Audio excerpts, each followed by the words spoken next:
Hey, everybody. Welcome to Wrestling Travels, the lockdown session. We have not recorded a lockdown session in quite maybe a few weeks. I've been doing a lot of crazy things, but as always, Wrestling Travels lockdown sessions are brought to you by our good friends at Wrestle Merch Central over there in the United Kingdom.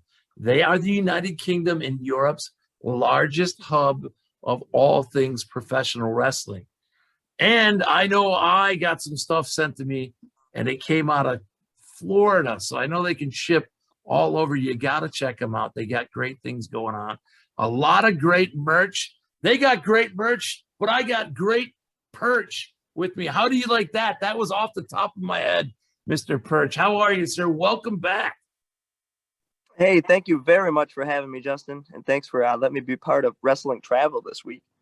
You know what's going to be terrible is when this plays back on YouTube, it's really going to sound like I'm shouting. Because a lot of times I just do my normal introduction and I always look at it back and I go, why am I yelling at the guy? And I got so excited that I rhymed merch with Perch. But Perch, you are here for number 2. It's like Saturday Night Live.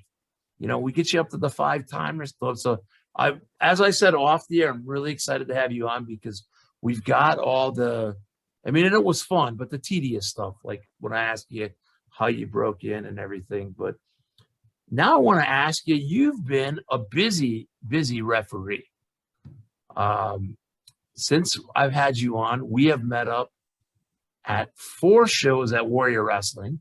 We had Friday Night Lights last August 7th, and then we had the Stadium Series. I want to talk to you about that. So I'm going to stop right there. And what is it like, Perch?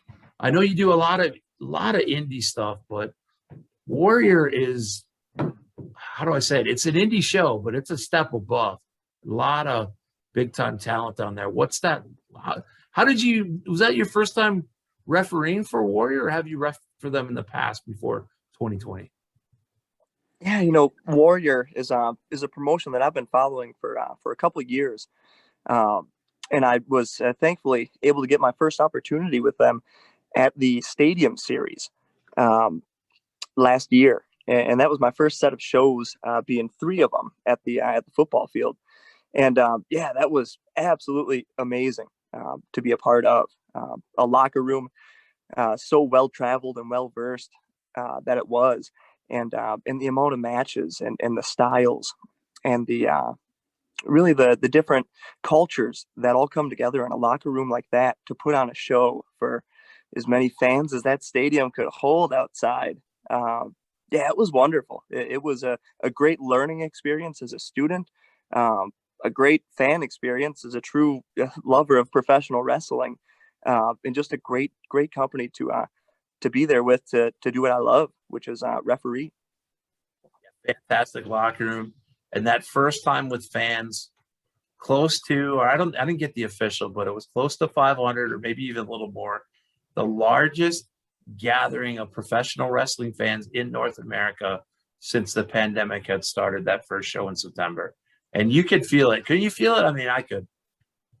I'm lucky. I get to go there and cover it for Wrestling Travel.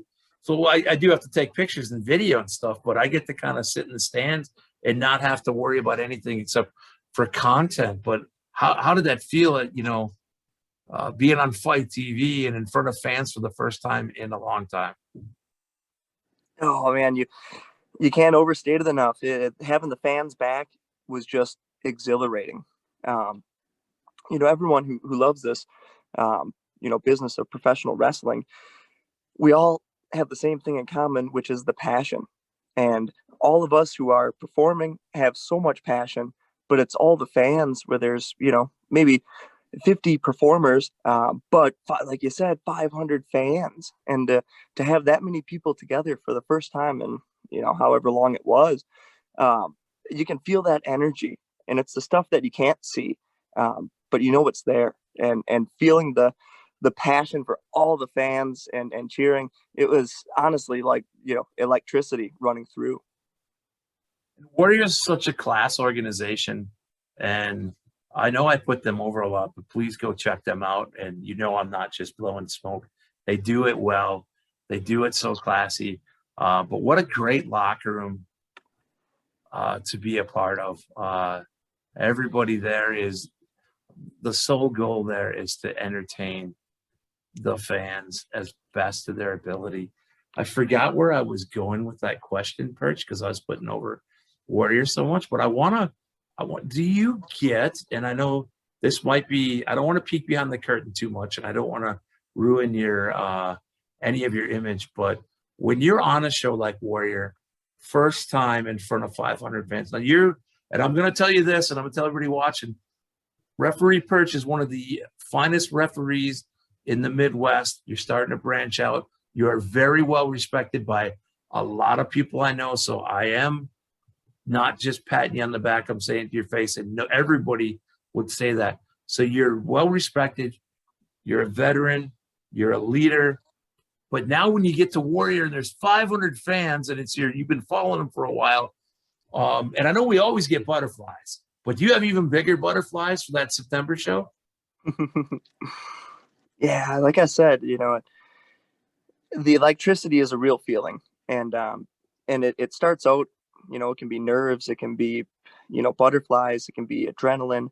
Yeah, there's certainly that feeling that goes through the body throughout the entire day, from getting a nice early wake up, eating a good breakfast, usually a continental breakfast. So give me some waffles and I'm good all day. But yeah, really trying to get in the right mindset every day. And when you know that there's a day of work ahead, where it's going to be so fulfilling to put in everything I've got, for the course of an entire day, you have to get the mind state right, and be ready for it. So when it comes time for, we got 10 minutes, till you guys are on, you make sure that you're feeling right. I drink a lot of water throughout the day. Water and coffee is my diet. uh, and yeah, just make sure you're hydrated and staying right. So when it comes 10 minutes to showtime or match time, you're feeling, adrenaline, and the body's flowing. The game face is on and ready, and really you're out there to give it everything. I got kind of a double-headed question here. I got to make sure I'm right on this. Did you referee during the Stadium Series? Did you have the Brian Cage Ben Carter match? Yeah, yes, I did. I was looking through pictures, so I know I saw you there. That match was, because I think it was supposed to be Jordan Oliver, or no, Alex Zane, and Alex was hurt. So then it got to Ben Carter, who, if you haven't seen Ben Carter, you soon will. But so that's a wild match, and I enjoyed the heck out of it as a fan. But I'm wondering, if I put my mindset in a referee, and I know if you got to be professional, your answer to this has to be no. But is it easy to get caught up in the action with a match like that, and be like enjoying it? Are you like, hey, I'm working and this is what I'm doing, and I know everything, I got to remember a lot of stuff? Or are you able to go, wow, that was cool, or kind of get it caught up in the moment? I know you can't really do that, but I'm just curious. I wouldn't be a good referee. Yeah. No, man, that's a great question, because that really is, to take a step inside the mind, and everyone processes things differently. And when it comes to like I said, a show day, I got to make sure the mind is right, the body's right. So no, I'd say I don't stray from handling my job when I'm in there, but that's what stories are for, and that's what the time after is for, and that's what training is for. When you tell the stories to people you train with, about how was your weekend. Well, this is what I did, this is what I learned, this is the experiences and what I took out of it. So that's the moment that I get to reflect. So no, I make sure I handle my business when it comes to the show, and then yeah, in the coming week or so afterwards, it takes me time to process. And I love pro wrestling so much, and hearing it from different angles, and telling pops about it, or telling good pals about it, or whatever. Everyone sees it through different eyes. So I like to enjoy the the fruits of the labor in the weeks to come and learn from it. You know, one of the things I wanted to say too, and I probably should say this off the air, but knowing you and knowing, you know, I'm not a, I'm going to jump out and say we're friends, we're good friends. And sometimes when I go back and look at the pictures and go or watch the video, and I'm like watching this great match, and then I go, oh, freaking, that's so awesome that Perch is in there. Perch has this match. Because I know it always is like, you know, a good referee is somebody that you don't really notice, but I'm gonna say I do notice you because you're a good referee who takes the craft very seriously. You're doing the counts. You're by the rules. You're not just slacking on anything. And what I love is the facials, the reactions. When there's a big move, you know, it's very easy for somebody who's probably a rookie just to go, even like when you're a wrestler, just to go, okay, I got to go point A to point B to point C. But you're like big move, and the reaction is big, and it's something that I think you go from a referee that you don't really notice to a referee that you who's the guy in ECW? You're a referee. Who was the guy in ECW used to react to? I mean, it was a little too much, but he was a chunkier, older guy, and they'd be slapping, and he'd be like, "Oh, you know that guy's name?" I hate to put you on the spot. No, I can't think of the name off the top of my head, but I can picture from old footage and videos and everything. I'll have to, What a wild promotion, though. He was riding a tidal wave at that yeah, time. that's great. Now, I've only seen you referee. Well, wait, back up. This is such a terrible interview style going here. Did you get in on any of those, the Rascal versus the Rascals, when they did that three-way, or were you in when it was like the three-way 6-man tag with the Rascals and like Chris Bay? Were you in on any of those?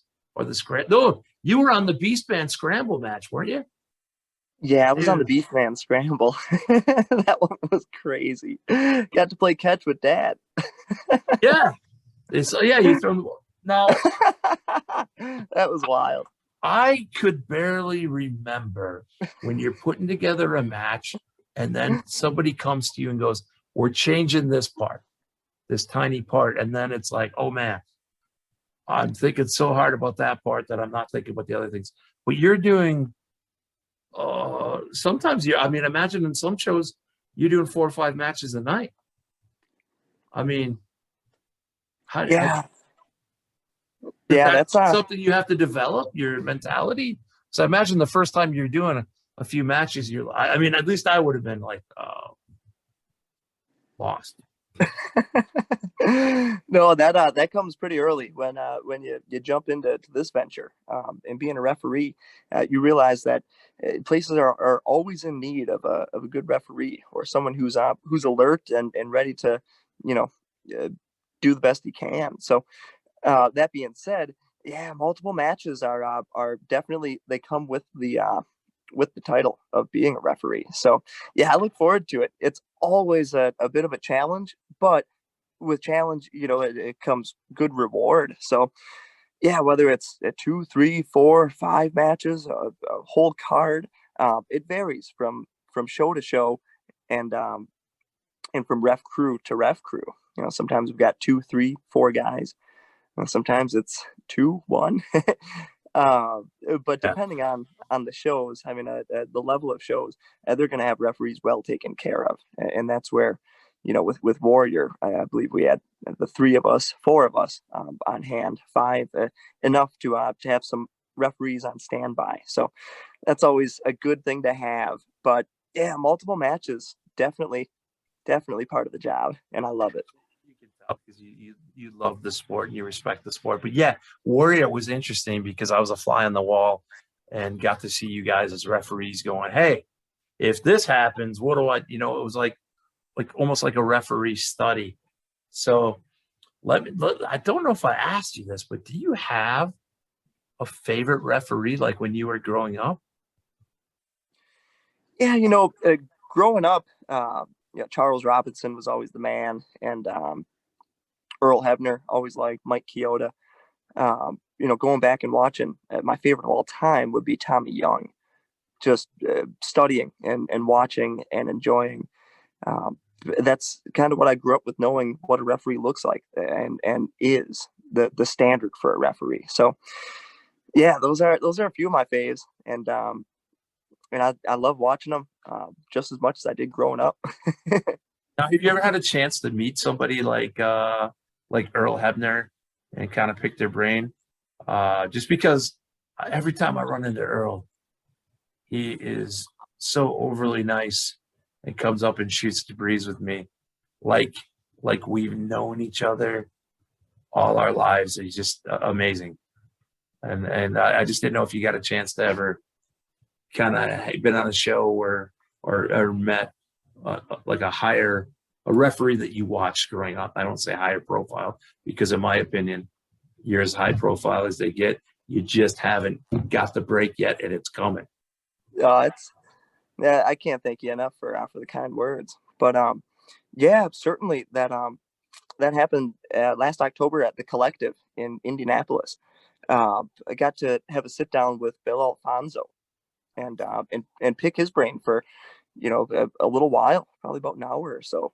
We got to sit down and amongst a few people, and yeah, I got to pick his brain and learn through his eyes a little bit, and it was an awesome experience. Talk about the feeling it a few days later. Whoa, just had a conversation with Bill Alfonso, and I took a lot out of it. Yeah, that was awesome. Now, in probably late 1986, early 1987, I'm going to say. So I'm aging myself. And obviously, I don't expect you to remember this happening live, but on videotape. What are your thoughts on referee Danny Davis in the WWF back then? Do you remember? And if not, I'll give you a quick Danny Davis update. Dangerous Danny Davis. Yeah. Yeah. Oh yeah. No, that what a wild angle. Yeah, certainly, as soon as I got into the world of professional wrestling, Danny Davis's name came up, and maybe because I'm a referee, Dan, as well. But I went ahead and watched the angle and a few months around it, and oh, I loved it. I actually took a little bit from him and have used it for promos for such random stuff here and there. Yeah, I liked it as a fan and learning from it. Of course, I forgot Nick Patrick did kind of a similar evil referee thing. Have you, in your career, done anything like that? Had an angle where you were not so on the straight and narrow? Yeah, this was Mondo Lucha in Milwaukee. I think it was 2019. The At Turner Hall Ballroom for a packed event. Mondo Lucha is one of those where, if you haven't heard of it, look it up. They're phenomenal, and a Milwaukee company, and they put on amazing shows at Turner Hall Ballroom once a year. And yeah, I came in as a bad guy referee, as a calling it by the book, straight and narrow. A company like Mondo Lucha is the fans go nuts for any kind of wrestling, and there's all sorts of matches, and high flyers and rope jumpers and risk takers, and I came in as the guy who was putting a stop to all of that. And I it can was see it that. was wild. Yeah, that has to be fun. Just taking your character to a different, to a different level. If you had to name, if I ask you your Mount Rushmore of referees, I kind of feel like I know what they are. But I want to ask you if you can give me, and I'll give you a top three because sometimes it's hard to think of, but I'm going after the number one. Who is your number one that you think of all time, any wrestling, like a guest referee? A guest referee. Guest referee. Like that can be another wrestler. I know Buster Douglas was the outside enforcer after he beat Mike Tyson. I know I liked when Ronnie Garvin was banned and had to be a referee. Who else? I I'm sure remember you can. Mankind doing some referee work where he painted the stripes on his shirt. Yeah. Yep. Absolutely. Yep. And yeah, but I think my fave, I really like Stone Cold as a guest referee at any time, because you knew who he was. Any fan can relate to him, and and would want to do just about everything that Stone Cold is doing in that ring. So anytime he was a guest referee, he was also a wild card. Ken Shamrock during that Stone Cold Hmm. Bret Hart match. Now, this is a question I want you to say pass, or we'll just move on, because I want to ask you about, because I listen to a lot of podcasts, especially the wrestling travel podcast, which will be returning very soon, because I know you're a fan of JC Justin Clapper's wrestling travel podcast. I know that you're listening to it on the road. I know that you listen to lockdown sessions. But a lot of over the last few months, the AEW came under a little bit of scrutiny with like some of the way the referees, aren't they're counting. I get really upset too when even when I was a kid, it's not just AEW, but 5 count to break the hold, and those WWF referees used to be 1, 2, 3, 4. Hey, 1, 2. I mean, when you watch it as a referee, like when I watch it, the wrestlers, I'm critiquing in my head. Like, I don't critique out loud because there's enough internet marks that do that. But do you find yourself, I mean, can you even watch a match, Perch, without watching the referee and going, okay, he did this right, he did this good? Are you able to enjoy it? Because I'd imagine you're picking it apart maybe in your head. Yeah. There's So like 10 questions in one right there. yeah, from my perspective, yeah, there's certainly lots of different styles of wrestling to watch, and I can pick little pieces out of anyone's work and take it and expand upon it and use it in my own when it comes to performing. So say I'm watching AEW. Paul Turner is one of my favorite referees on TV. I always tell Pops, when he's tuning in. Um, Hey, there's Paul Turner. And oh yeah, there he is. So when he's in there, I like to see how he moves in the ring, and the way he's able to move around. Um, it's just a good style. And say going over to WWF or WWE, um, a guy like John Cone.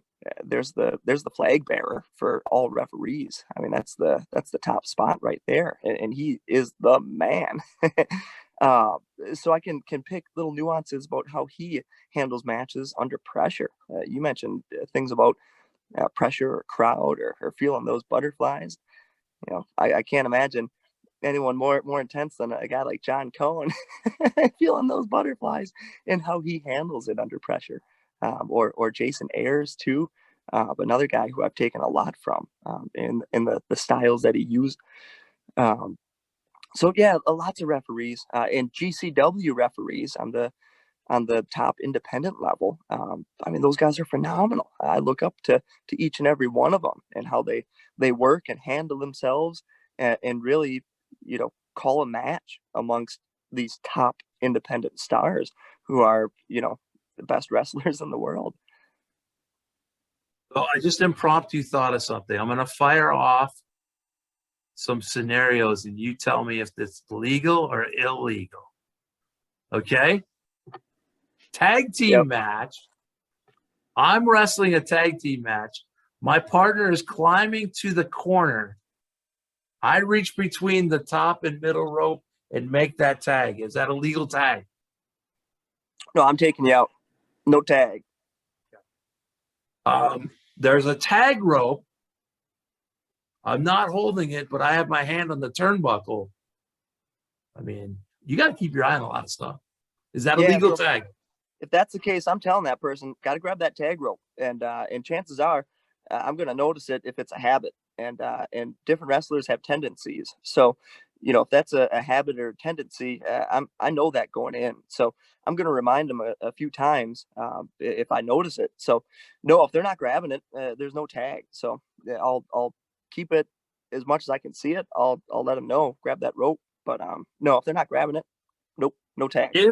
If for some reason a promotion didn't have a tag rope or something happened to it, then it's the top turnbuckle. Would that be fairly accurate?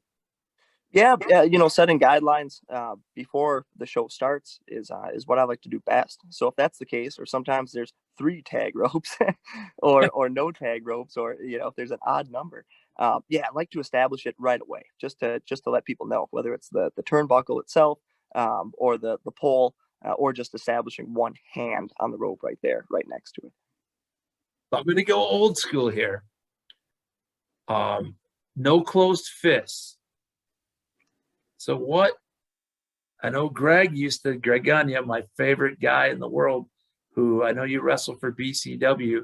One of these days, Mr. DeFalco is going to help me out and introduce me to Greg so I could talk to him. But is there still, because you see a lot of this, is it just kind of gone by the wayside of the closed fist, or does it depend on where you're at?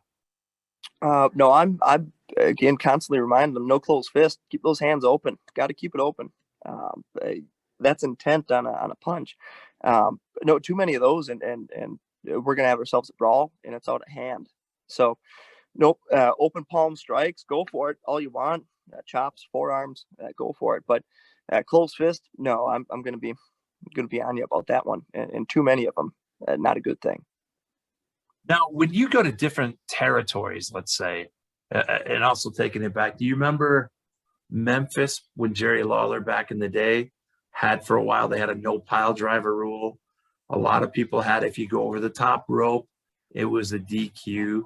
Now, do you have to, when you guys have your referees meeting and stuff, do you have to brush yourself up on what's going on? I know maybe if it's part of a match, but I'm saying you got to kind of know what, because as much as people can say that we're entertainment, you're on the spot because anything can happen. Planned, great. Unplanned, now you're the one on the spot. Do you have to familiarize yourself with the rules before you go to each little territory? Oh yeah. Promotion? Oh yeah. And going back to what you said, I love those Memphis angles. Always something in there just to trick you or get you some way or another. Just so good. It was awesome. Oh, just stuff you wouldn't think about it, and they did, and we still remember it to this day. But yeah, certainly every territory, every promotion will have certain guidelines. So there's not a standard referee textbook that you get, but I like to have my own version of for each territory, each promotion. Whether that's a mental one that I keep in my head, or I'm a note taker myself. So I review my notes. I like to review my notes going in. So what has been, if you could pick one, I'm going to ask you, like, do you have a match that you officiated that you're like, man, that I did really well. That was one of my favorite matches. And then also on the other side of that coin, do you have a good story for us, like an embarrassing moment or something that you're okay telling us? Yeah, certainly. Well, I can speak from some recent experience on a couple of those. It was this WrestleMania weekend. I had an opportunity to help out with GCW at the Collective, and got to learn and study for all 3 days, and help out with the ring crew, and help out with the referees, and pick their brains. And in that came an opportunity on one of the days to work a show for Effie's Big Gay Brunch. And that's a show that, hey, that's a great opportunity. It's phenomenal people. But I've never done anything like that, in Milwaukee. I've never done a show that, stands for something as important and powerful as that. So I was privileged with the opportunity to do it. And it couldn't have been a greater experience. And I got to do a gauntlet match in there. And I'm getting ready and putting on my referee gear, and I happen to have a pair of shorts that I wear under my referee pants. And someone noticed the shorts and said, hey, Perch, hold on just a second. He goes and comes back a minute later and comes back. Now, totally shoot it down if you don't want to, but would you be all right reffing this match in those shorts? Oh, really? Yeah. And I, thought about it and thought, oh my God, it's 87 degrees outside. I got a pair of short shorts. They're nice and black and ones that I train in. Yeah, I would love to. And if it could add to the match in any way, sure, I'll do it. So had the opportunity to referee a match, on the collective and in front of everybody, in nice pair of short shorts. How All did I black miss too. these pictures? I How kept did the I miss uniform. these pictures? I'm gonna be I'm putting together a nice little post from the entire weekend and an entire week that I had. So keep looking on Facebook and I yeah, know that was we're gonna give out everybody your socials at the end, so we all want to. So I did want to touch on. I go off on a tangent because just like you, I love the business and I love being able to talk. Because to me, you have one of the most important, obviously, and the greatest jobs that you can, help and put stories together, help get it to the fans. And there's so much, like the guy sitting on the couch that goes, I could do that. If you watch this interview and you're watching it, there's a lot that goes into refereeing and guys like Perch that are taking it seriously into the next level. But talk to me about WrestleMania weekend. Now, it's a lot of our international fans here in Wrestling Travel. They're just coming out of a little bit of a lockdown. Any apprehension going into Florida during the kind of the pandemic like that, or and how did everything go? And what other shows did you do down there? Did you stay pretty busy? Yeah, it was my first opportunity to do a WrestleMania weekend, and when WrestleMania is in town, holy smokes, you can feel it in the air. The entire town, the entire surrounding area. Uh, like I said, that passion. There's a different vibe, a different energy, a different feeling in the air, and we're all there for the same thing. We all have that in common. So going into the weekend, I was very excited, and yeah, I took all the proper precautions and getting tested several times before, tested a few times while I was down there, and tested a few times afterwards, and all negative, and took all the proper precautions. So, that being said, I made sure that wrestling was my main focus, and making the most out of it was what I was going to do. So yeah, it was wonderful. I was able to help out with the ring crew for GCW, and like I said, learn and take notes from all the referees, and I committed myself to working with them. So yep, I'm here all week, um, and yeah, I was able to experience it through all the eyes, as a fan, as a learner, as a student, as a referee, as a man doing his job. Um, just everything. It was a whirlwind every night. It led to 21 plus hour days. Come back to the hotel room, sleep 3 hours, wake up the next day, 21 plus hours, and get back in at 4 in the morning, right back up at 7 in the morning, um, for 3 4 straight days. And I worked for a company, Zawa Live, down in Illinois. They were the invite that I had out to Tampa Bay in the first place, and they had a show on Friday night, 2 shows on Friday night.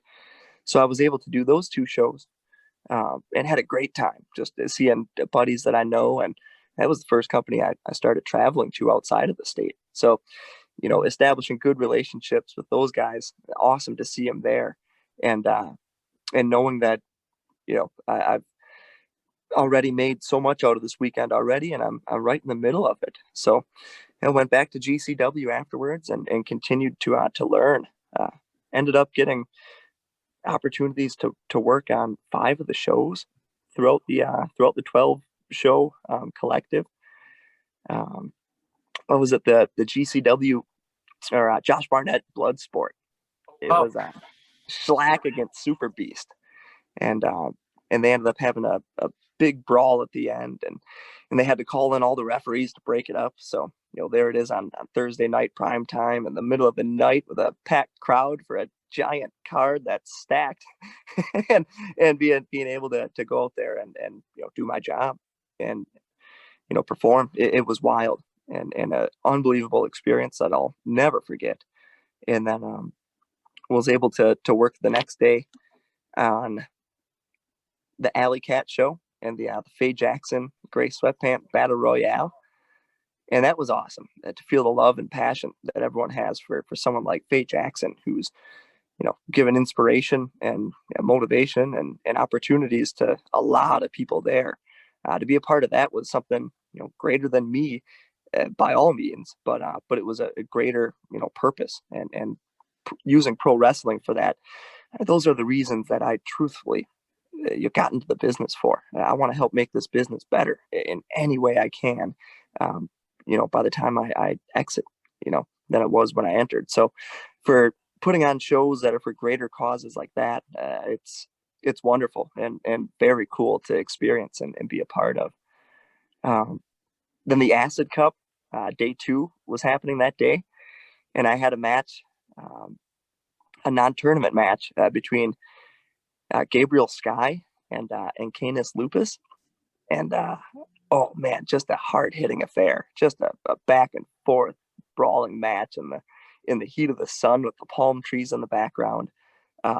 It was a awesome experience, and being able to meet those two gentlemen was something I'll never forget too. I was able to learn a lot from both, inside the ring and outside the ring. And then we worked the Effie's show the next morning, and like I said, had a gauntlet match in there, and also had a match with Devin Monroe against Edith Surreal. And that's a match that was just powerful for me to experience. Monroe is one who I've had the experience to work with through the Midwest. He's from Minnesota, and was great to have an opportunity in Tampa, of all places, to work. And Edith is someone who I've read in magazines, in PWI and Orange Crush, and someone who I look up to. So to be able to have a match between those two was one of those kind of came full circle internal moments to reflect on, and very cool to be a part of. And then after that, Unsanctioned Pro had a show, and we had to tear down the ring because it started to rain. So in the collective, we have 2 shows left in the entire weekend, and the rain starts pouring down, just monsooning. Palm trees looking like they're going sideways. And the call was, we got to tear down the ring, bring it up the fire escape, and build it upstairs in the hall.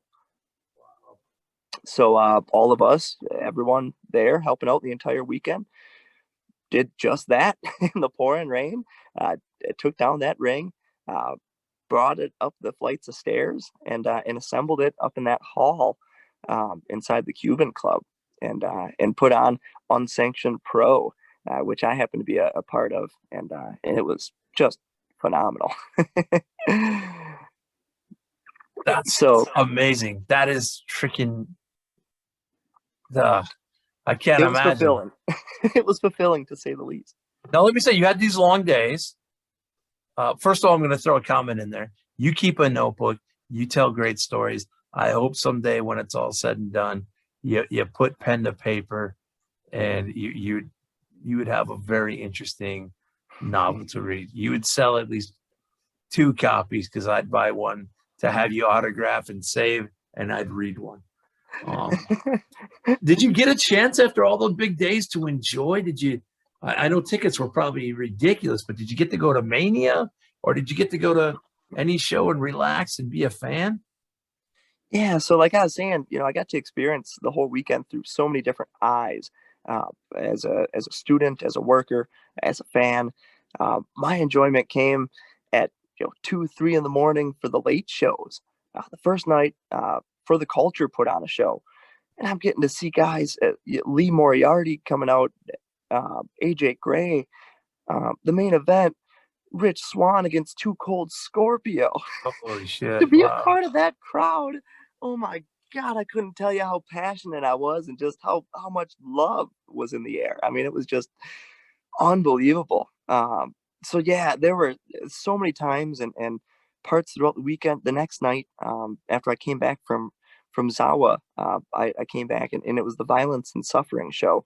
I come back to Brian Cage against Chris Dickinson. I mean, in the middle of Tampa Bay at 2 in the morning, being able to walk to a venue and see a match like that going on. I mean, um, yeah, I was able to take it in so much as a fan. Coincidentally, the only experience I got from WrestleMania was when Doc Simmons was able to tell me the story about Asuka against Rhea Ripley because he was there. Country Air was there, I and was gonna say I thought you traveled with our boys Country Air, so yeah, they came down. They stayed at my hotel. They had the rental car, so we kind of mixed and mingled and made the weekend out of it. got a And lot of love for Doc and Zach. Two good guys. Very cool. I want to be respectful of your time, but what I love about this is I know that a year later we're going to be able to do our 6 months down the road of part 3 that's very entertaining. But I really, man, to just get a chance to pick your brain has been awesome from a referee standpoint. Would you have any um, people watching this that maybe think, because I know a lot of people do, a lot of people love professional wrestling. And then that was a little promo shot there. You're getting a call, I can tell. But a lot of people love professional wrestling, but they think, hey, I'm not athletic. I'm small, but I love it. And I want to be a referee. That's how I can maybe give back. What would be twofold question? What would be some advice from you? And what would be maybe some words of wisdom that you received? And then maybe they're the same. yeah, that's a great question because I was there not too long ago, as every one of us, was there at some point. My best advice for anyone who's looking to get into the business and take it seriously is make sure you're at a right spot in your life where you can commit yourself. And this comes from my experience only, uh, where you're at the right spot in life where you can give yourself to a greater cause. You find a local independent show, one that you maybe research or have been watching for a while, and you find the guy who's tearing down that ring, and that's what I did. I saw the guy tightening the turnbuckle on the bottom of the ring cable, and I said, I want to be that guy. I want to be that guy and in that position. And the next time I'm at a show, I want to be right there looking back at the seats at where I was sitting before. So from there, I was able to meet the company and do just that. Work with them, help them set up and tear down the ring, and from there, you get your foot in the door, and from there you can learn, you can grow, you can work hard, but it all comes down to essentially that second part of the question. Advice I was given from Adam Pierce: work hard, treat people fairly, earn respect. Um, you do those things long enough, and over time, you'll earn that respect. You can't ask for anything. Pro wrestling owes you nothing. You owe everything to it. So, yeah, it's the most fulfilling, rewarding, unbelievable, passion that I've ever been able to pursue and to have a dream that I'm working towards. So it's very rewarding as a man, as an athlete, as a hard worker, as a blue collared, Midwestern kid growing up. It's very rewarding and satisfying and scary and fearful. Not that there's fear, but it's okay to be scared. Just don't be afraid. We can overcome with anything. Stay positive and be the same person you were when you entered the business. Very good. Yeah, one of the other things, I was at a show recently in Wisconsin where one of the workers said it was a terrible match. I forgot everything, and I'm like, I go, it's only terrible if you don't learn from it. There's not one person in the locker room that hasn't been there. Forgot what they were doing, did something stupid. But yeah, where are you going to be? What do you got upcoming? I don't know when I'm going to get this out, but what are you on? Can you tell us if you are going to be on the 3 Warrior shows this summer? Any of them? Yeah. So this summer coming up, I got plenty of shows coming up.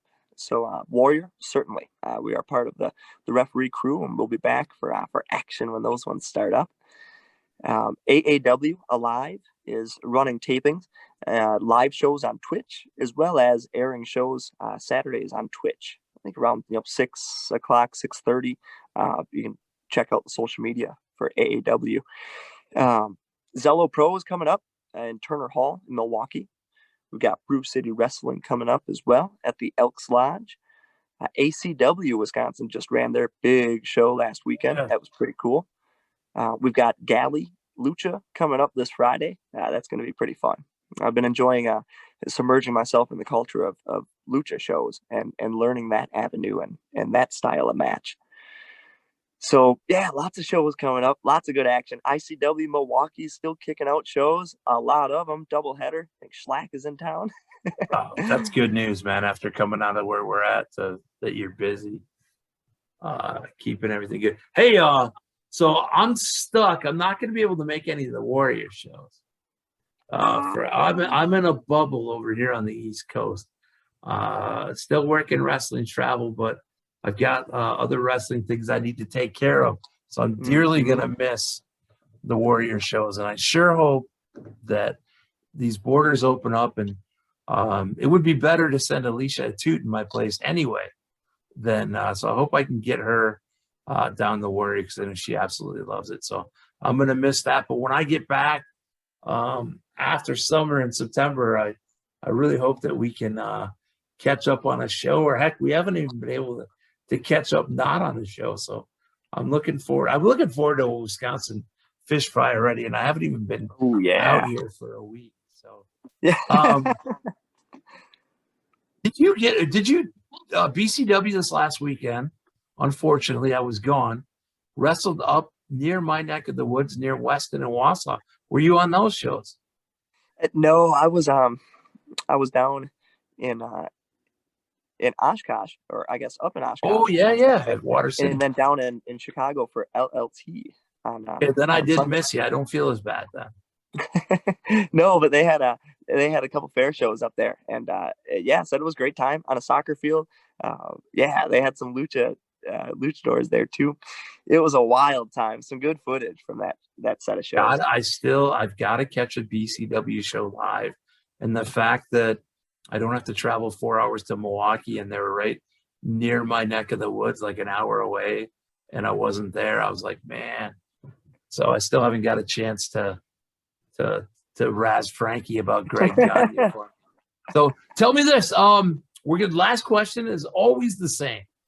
I don't know if you have any Perch merch yet, but I want you to plug your socials and where people can keep track of, because when you start putting some of these pictures and stuff that we talked about, I know people are going to want to check them out. And I can't wait for the pandemic to be done so we can do our part and bring referee Perch over to the United Kingdom for some shows. But where can everybody follow you? Yeah, well, thank you, Justin. You guys can follow me at PerchXLV. That's across Twitter and Instagram. Dan Perch on Facebook. And # for the ref brand is something that we put on. I'm still figuring out social media, but I'm doing my best. So those are the handles that I have. You can follow and follow the story and the journey. And I'm always posting pictures daily from the journeys, and always post about upcoming shows and great times on the road. Awesome. There you have it, ladies and gentlemen from around the world. One of the greatest, hardest working referees or person in professional wrestling today.